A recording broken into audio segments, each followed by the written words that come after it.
Le peuple d'Israël avait dû commencer par construire le tabernacle et le temple pour que Dieu pût en prendre possession. De même pour nous, enfants de Dieu, nous avons reçu un cœur nouveau, un esprit nouveau. Ils nous ont été donnés comme condition indispensable à la présence de l'Esprit de Dieu en nous. Et nous remarquons la même distinction dans la prière de David. Il commence par dire « Crée en moi un cœur pur et renouvelle au-dedans de moi un esprit droit ».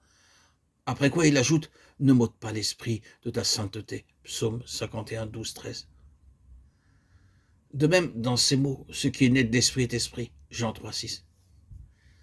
Ici, nous avons l'esprit divin qui crée et l'esprit nouveau qui est créé par lui. Et encore, c'est l'esprit de Dieu qui rend témoignage à notre esprit que nous sommes enfants de Dieu. Romains 8, 16. Notre esprit renouvelé devient la demeure du Saint-Esprit de Dieu. Et celui-ci, tout en restant distinct de notre esprit, témoigne en lui, avec lui et par lui. Il est facile de reconnaître l'importance de cette distinction. Elle nous fait comprendre le rapport qui existe entre la régénération et l'habitation en nous du Saint-Esprit. Par la régénération, le Saint-Esprit vient nous convaincre de péché, nous amener à la repentance, à la foi en Christ, et nous donner une nouvelle nature.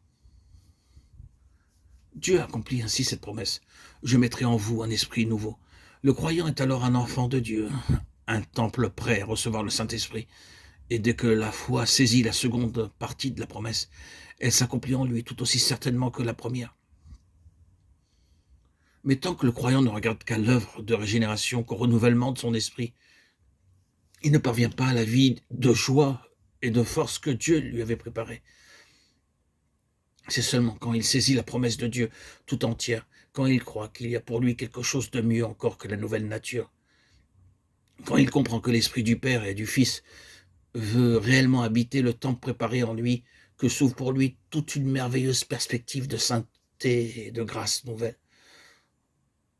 Son plus grand désir alors est de connaître mieux le Saint-Esprit, de savoir comment il opère et ce qu'il réclame de lui, d'apprendre comment il pourra réaliser pleinement sa présence et obtenir ainsi l'assurance de posséder en lui le Fils de Dieu, que l'Esprit est chargé de lui révéler.